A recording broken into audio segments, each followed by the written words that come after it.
Winston Racing Series from Jennerstown Speedway. Chase to the Checkered is brought to you by Pizza Hut. Sometimes you've got to stop and smell the pizza. And by Chevrolet and your local Chevrolet Geo dealer, the official vehicle of Jennerstown Speedway. Do do do do do do do. Do do do do do do do. Ice, baby. Whoa. Chill out. What are you trying to do? This is Chase to the Checkered. It's a racing show. We got an Iceman Series race here. Don't you get it? Unfortunately, yes. Well, this guy might think that I sing as well as I drive. Very, very bad. 4 flats, yes. Hey, we're glad you could join us on Chase to the Checkered. Lots of racing on this week's program. We're covering the Saturday evening, May 21st Iceman Series race, the first ever race in Western Pennsylvania for this Midwest series of touring late models, plus a complete show for our NASCAR Winston Racing Series. 4-division action of the John Auto Parts Pure Later late models, Pro Stocks, Riverside, Bilo Street Stocks, and Pure Stocks. We're going to highlight the main events of all that activity this evening. That's a lot of racing. Hey, the Iceman guys are out there warming up right now. We've got 4 other features to run besides their 100-lapper. We got a lot to cover. Let's get going. All right, stay with us. We'll be back after these messages.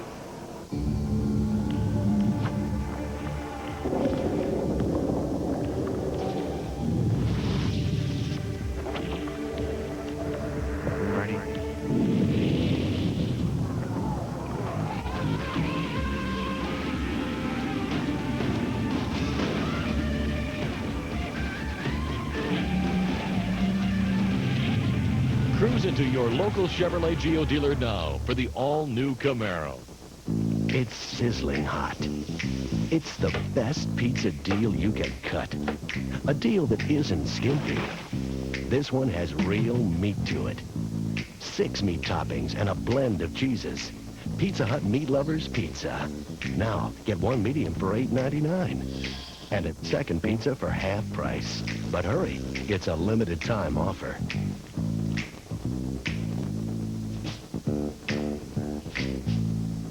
Where can you go out for $2 these days? Well, how about this Saturday, 7 p.m.? You can hand over 2 greenbacks, and bingo, you'll see a complete NASCAR Winston Racing Series program at Jennerstown Speedway. You heard us right. We pulled the plug on our sanity while letting you go for it. The gates open at 4, late model time trials at 6:30, and racing at 7 p.m. Oh, they'll put us away. They'll fire me for doing this ad. You can go ahead and root for who you want that night, but your wallet is the real winner on $2 night this Saturday, 7 p.m. at Jennerstown Speedway.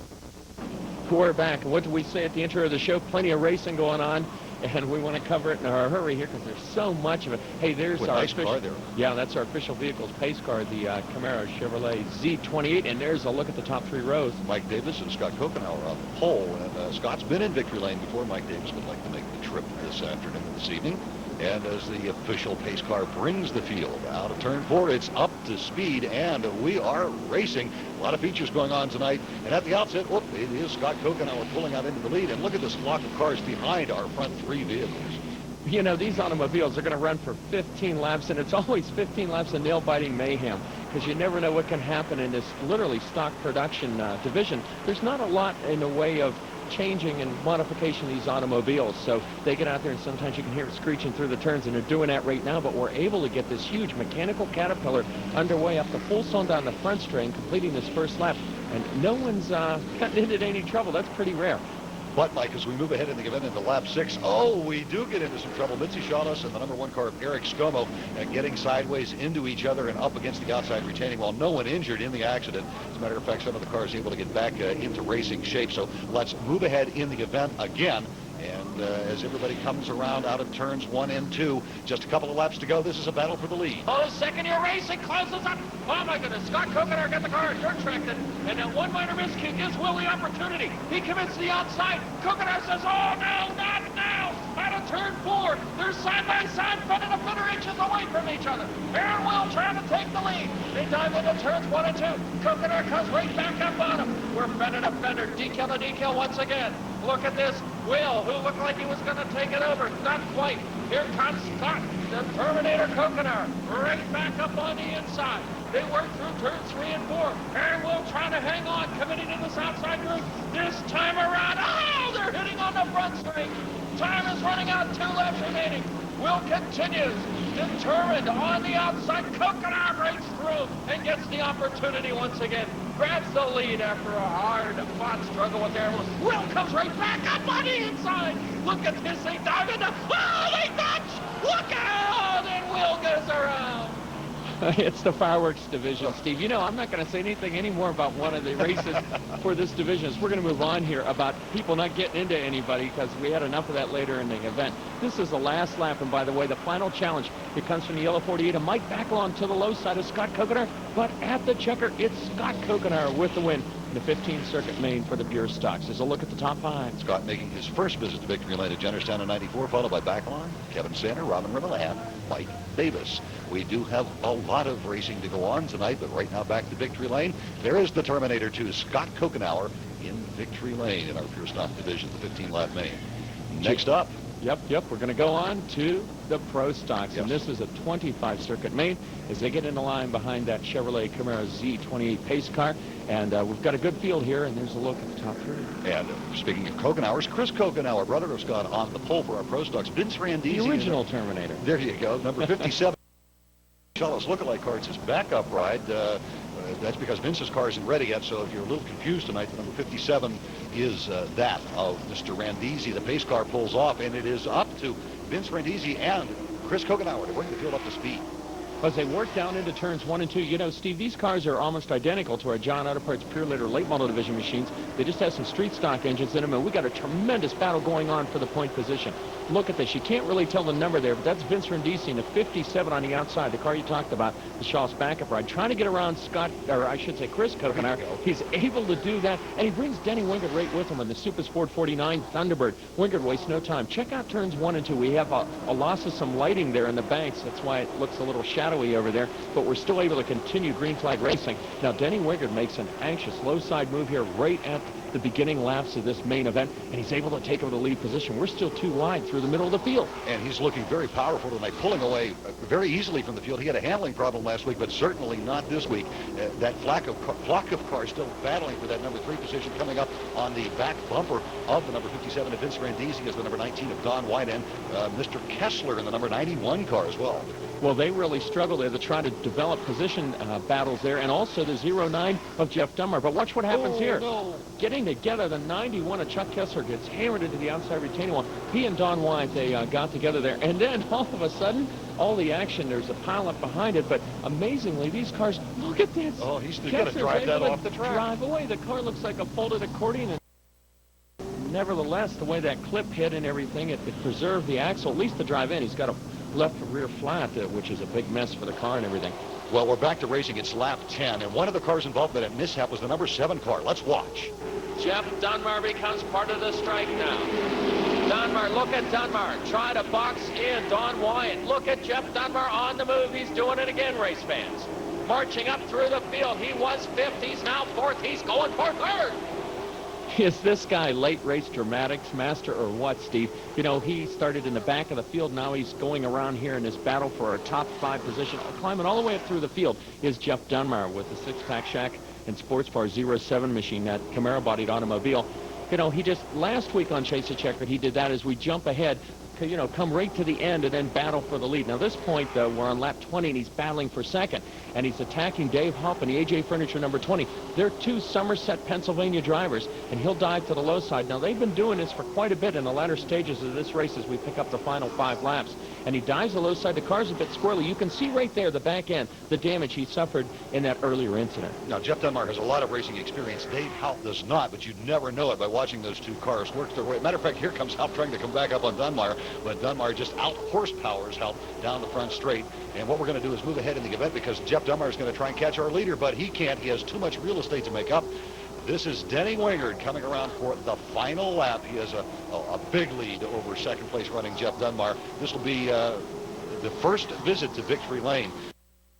9 Bristow Sales and Service Supus Ford machine. Yeah, it's a Thunderbird, all right. right. Through and through, from body to motor, and it's Denny Wingard picking up the checkered for his first win of '94 here at Jennerstown. And that's got to be gratifying for him. Jeff Dunbar finishes 2nd, trying to close in. Dave Hupp holds on to 3rd. Bob Arsenberger 4th, and Vince Randisi dropping back to 5th after starting on the front row. Back to Victory Lane.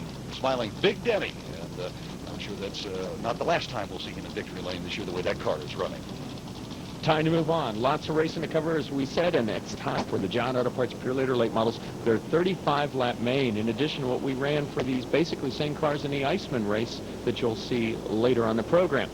Looking over the top 3 rows, you see Bobby Henry's on the point, followed by Clay Houston, Rick Miller, Barry Audi, Steve Pellison, Charlie Craig, and 2 NASCAR Winston Racing Series regional champions share that 3rd row. Yeah, the front rows I've mentioned before almost looks like a who's who. There's a lot of names up there, very recognizable to not only Western Pennsylvanians, but people all through the northeastern United States. As our pace car pulls off, it's going to be up to that front row to bring this entire field up to speed, and they all come up at just about the same time. However, we do have a little bit of separation from the front 4 cars. A lot of pressure from the 2nd row. Barry Audi in particular really pressuring Clay Houston, who assumes the point position right now. Audi sliding up on the outside, and he's going to work on Bobby Henry, but at the moment, it is Clay Houston on the point. Unimart's #1 machine continues to lead as the 77 machine. That's a brand new car for Bobby Henry, and they're working out the bugs. Last week, that car was not even in contention. This week, he starts on the front row, and you can see they're still not happy with it. As Barry Audi in the Stoystown Auto Record 75, he gets by. Now challenging is Connersville, Pennsylvania's Rick Miller. That's that PowerFlow 19 machine. He will get by with the purple and white automobile into the 3rd place position. Charlie Cragen says it's his turn, as we still have talent like Tim Ice and everybody else in the middle of the pack. As a matter of fact, did you see who was right with Charging Charlie Cragen? We had the other 2 Winston Northeast region champions. We had Glenn Galt and Steve Pellis also trying to work their way up to that lead spot. Well, everybody's beginning to move up through there, and you've got a mechanical caterpillar at the top 6, 7 cars. Bobby Henry continues to fall back. Let's take it into a live call.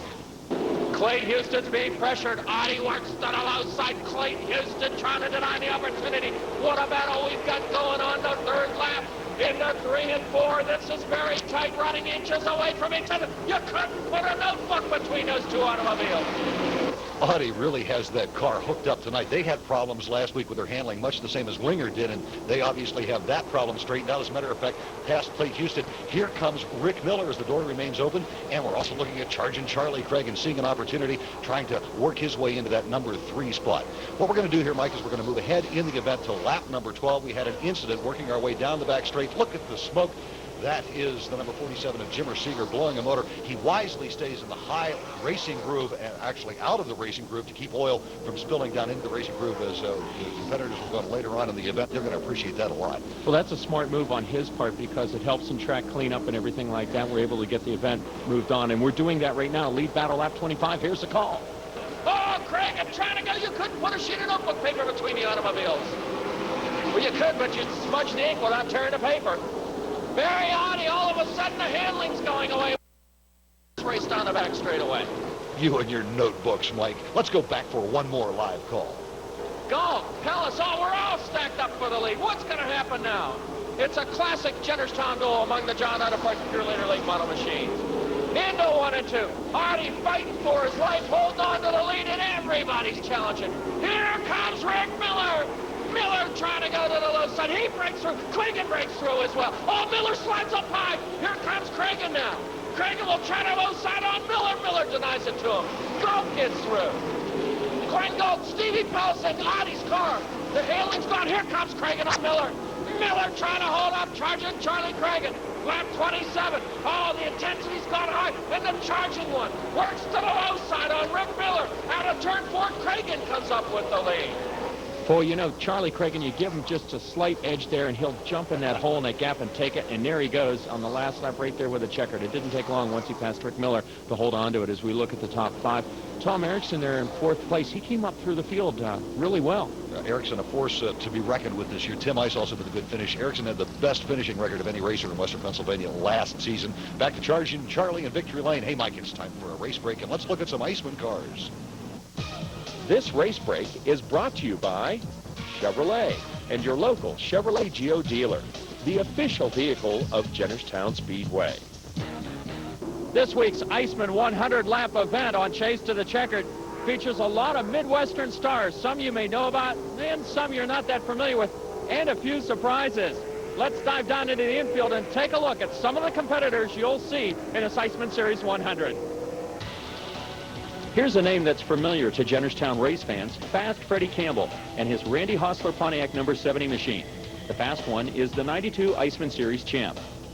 Probably the most famous driver in this series is Ohio's Butch Miller.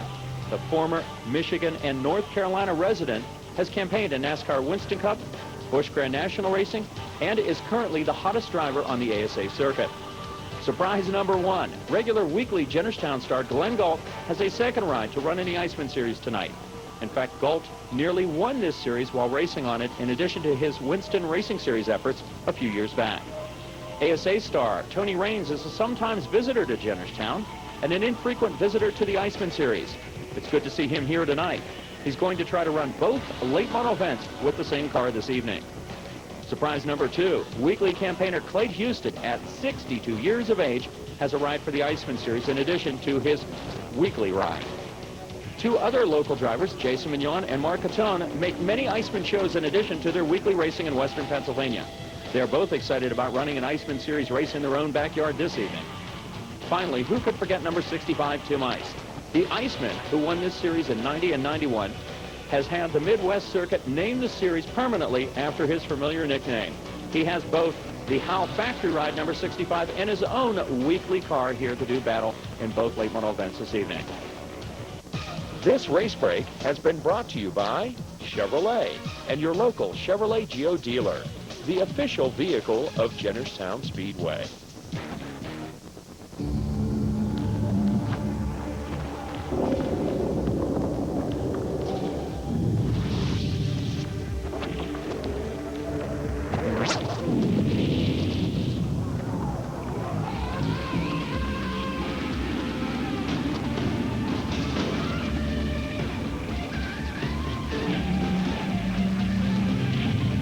Cruise into your local Chevrolet Geo dealer now for the all-new Camaro. It's sizzling hot. It's the best pizza deal you can cut. A deal that isn't skimpy. This one has real meat to it. 6 meat toppings and a blend of cheeses. Pizza Hut Meat Lovers Pizza. Now, get 1 medium for $8.99. And a second pizza for half price. But hurry, it's a limited time offer.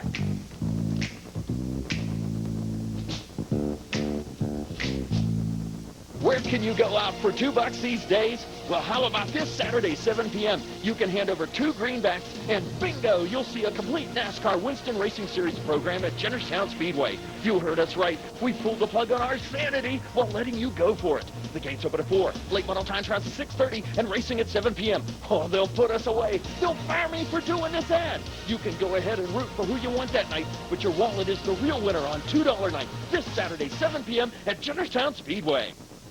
We're back, Steve, with one more event before the Iceman race to cover our final race, the Riverside Bilo Street Stocks in our NASCAR Winston Racing Series 4-division program, our regular weekly show, and then we'll have that big Iceman 100 after this. But right now we look at the top 3 rows in this Riverside Bilo Supermarket Street Stock main. The Thunder and Lightning division, Mike Heminger on the pole, Randy Dietrich just on his outside, followed by Berkey, Beam, Audi, and Edwards. And these guys usually put on a pretty good show week in and week out. Thunder and Lightning division. That's why we call them that. And they're going to come up to speed here, and it will be up to Hollywood Heminger to start this race. And it is, oh, there he goes. He held it off to just the last minute, and he pulls out to the lead position. And as the rest of the field tries to catch up, let's take it to a live call. Into turns 1 and 2, Mike Hollywood Heminger jumps off of the lead. Mark Berkey holds on to the second place spot. There's all kinds of pressure in the battle for third down the back straightaway. Marty Edwards will try the high side of Randy Dietrich's automobile. Sean Bullet Beam is boxing in on the low side. Here comes 75. Brian Audi. He makes it through. He's now running in 5th place position. Oh, Randy Dietrich goes up high. We're trying to make a 3 wide out of turn 4. It's a sandwich shop. Mabel takes up the mayonnaise and hates that sandwich as we dive into turns 1 and 2. Flock of automobiles all over the place to 1 and 2. Oh, up high goes the 57 automobile. Oh, Steve, I feel like continuing the live call. That's Marty Edwards in the 57. Oh, my. These guys are all over the place. The Thunder Lightning division. Marty Edwards gets by Randy Dietrich's automobile. Here comes the Rose Lumber 75 of Brian Audi, the Jenner's Pennsylvania pot. Younger brother of the Barry, he works around there, and he's trying to get up into a top 5 spot, and he's bringing Dave Wilt with him. Day 1 on our opening day. Here comes Sean Lee Bullet Beam behind him. And as these cars work their way down the back straight, they're all trying to catch our leader, Mike Heminger, who's way out in front, and Mark Berkey running in the second place spot. They're working their way up to that number 2 position, but as it stands right now, Mike Heminger well in control of this event. You know, there's something interesting about that. A leader gets out there and has plenty of opportunity to hold everybody off while they're side by side. It's time to move on, though. We're going to take this event to the battle for second, and it's on lap 8. In this battle for second place, it is Mark Berkey trying to hold on for dear life as Ryan Audie and Marty Edwards with some cumulative driving experience trying to work their way up to his tail. Right now it's Audie holding the advantage, running at number 3, but here comes Dave Wild up behind Audie, and as these flock of cars are running nose to tail, side by side through the turns, they're very close together, but they're not touching, Mike. There's something real interesting about this. In this division, they do not use rearview mirrors. So no one has an idea of what's going on. I'm wondering, if you're Mark Berkey, how in the world do you know where to go to hold off someone challenging in a low side, someone challenging in a high side? That can get so hectic out there in these Riverside Bilo street stocks. And some drivers are very good at it. If you talk to drivers trying to make a pass, they'll say, I don't know how he knew how to be there, high or low, but he was always there when I tried to make that move. You know, I think if you were out here doing this, you'd be a pretty good road blocker. Probably, because I'd be right in the middle of the road. Oh, and speaking of that, look what happens here. Audie getting together with the 73 Berkey. You know who gets the worst of it? Sean Lee Bullet Bean. Look at the Barron Trucking automobile, that Paul Bunyan Tree Service sponsored Ford Thunderbird. The front end of that car is all banged up, and you can see some steam coming out. They must have damaged a radiator hose, and he'll have to crawl back into the pits. But we're going to move on. This is the lead battle on lap 17. Now, Dave Wild has had the opportunity to catch up to Mike Heminger, who, for the most part, has been on a Sunday drive on a Saturday evening, but not anymore. Oh. He dives down low, and Haas is taking CS number 3, goes right by him, almost like he was standing still. Something definitely wrong with the Heminger automobile. The number 72 car definitely falling off of the pace, and it's Dave Wild who's really picking up the pace. Well, Dave will go down the back straight and begin to just stretch this out, and we're going to waste no time and take him right to the checker here, and that's his second consecutive win. 2 races, 2 wins in 1994 for Dave Wild and company out of Duncansville at Jennerstown Speedway. Heminger does manage to hold on for second, followed by Neelab Edwards and Trevero, and Wilt, the only driver at Jennerstown to win back-to-back races here so far. Dave's had an interesting background. He ran pavement with us, then went off and ran dirt for a few years, and now he's back on pavement, and I'm sure he's happy about it with the success he's had last year and this year. Now, we get ready for that feature event we talked about at the beginning of the program, the first ever Iceman 100 Series race in western Pennsylvania. And we're going to look at those top 3 rows. A guy from Saginaw, Michigan, out on the point there, Steve. That's Steve Sovey. And most of these guys are all track champions in their own right. And we should also point out, if it looks a little brighter here right now, we actually ran this event first in the evening, but we wanted to save this 100-lap special event for the end of the show, and it's up to speed and racing, and Steve Sovey does indeed bring the field up to speed, and they're going to run side by side, bumper to bumper into the first set of turns, very close together. But as these drivers all have the experience and the know-how, even for some of them the first time here at Jennerstown, no problems as we're running out full bore. And another thing to mention here, this is a 20-race circuit. Most of them are used to running with each other, too, so they develop that trust to be able to run so close to each other. And, of course, the Jennerstown drivers that are in this event, like Glenn Galt and Tony Raines, who runs with us from time to time, those drivers, Rick Miller out there as well, those drivers know the track well enough that I would presume that the Iceman Series competitors can trust them as well. Look at this nose to tail. There's a little bit of door knocking going out there, but everything's still under control. I have the feeling that these guys do this on a regular basis, too, as they run this series. And we're going to point out the Orange Blossom Special. It's number 82, just on the right side of your picture. That is Glenn Galt, and he's working his way up through the field. And he's right behind Tim Ice, who conversely in front of Tim Ice is that former Winston Cup Busch Grand National, now ASA star Butch Miller. He's actually running 4th as we move on in the event. It's lap 18, and everybody has closed up on your leader, Steve Sovey, and we're looking at some of the top 5 running automobiles here. Here's Tony Raines going around the outside of Tim Ice, who the series is named after, and as they work through turns 3 and 4, things are really going to get tight. Here we go to a call. Kenny Adams, a little go high driver at second, being threatened by Butch Miller. Oh, look out! Look out! Unbelievable! Miller gets it! Oh, my! The threat to win this event, Butch Miller may have just found everything go south. Hitting that inside wall very, very hard. That's going to put a tough break on the Liberty Ford car, who probably would have been one of the favorites to win this event with a lot of people. In the pits, the number 82, the Orange Blossom Special of Glenn Galt. Significant in the fact that if they can get this car back out, he's going to have to tag on the end of the field. Moving ahead in the event, Mike. Lap 22, and it's a lead battle. Look at Fast Freddie Campbell out of Battle Creek, Michigan.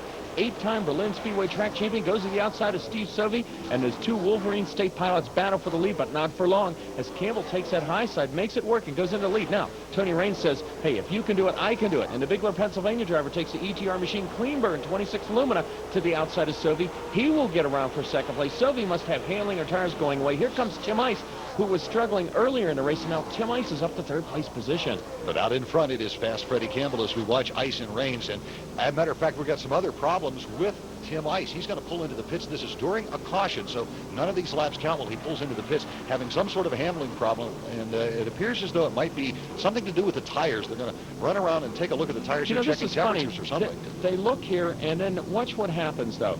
He'll take the car, and they'll check some pressures, perhaps for bleeding, to get too much tire pressure He's out going of right the back tires, out. and he goes out. There's no change of tires. He might have thought he had a tire going down, or one of the tires was overinflated from the heat that builds up in these cars, and they have bleeders that bleed it up, but maybe that didn't happen. Lap 58. 3 cars battling for the lead with Campbell out front. Let's go to a live call. Here comes Dennis Berry on range. The Port City car makes the move to the low side. Dennis Berry, Cleo, Michigan driver, drives himself into the second place spot on the 59th circuit. The co-champion of this series last year, Steve, and the current points leader in the Iceman series, makes that pass. That's critical for him to get up as high as he can in each and every one of these races. Now he sets his sights on the fast one, Fred Campbell from Battle Creek, Michigan. And as they work through turns 2 and down the back straightaway, we're going to take this on and show you exactly how this battle develops. There's Glenn Galt coming up through the field from the back, challenging Jerry Cook.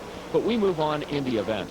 And this is lap 89 and a battle for third place. The 24 car of Dave Coleman being challenged by the number 26 of Tony Raines. Raines grooming that outside line, and he manages to pull up to the door panel, and they're going to go side by side into turns 1 and 2.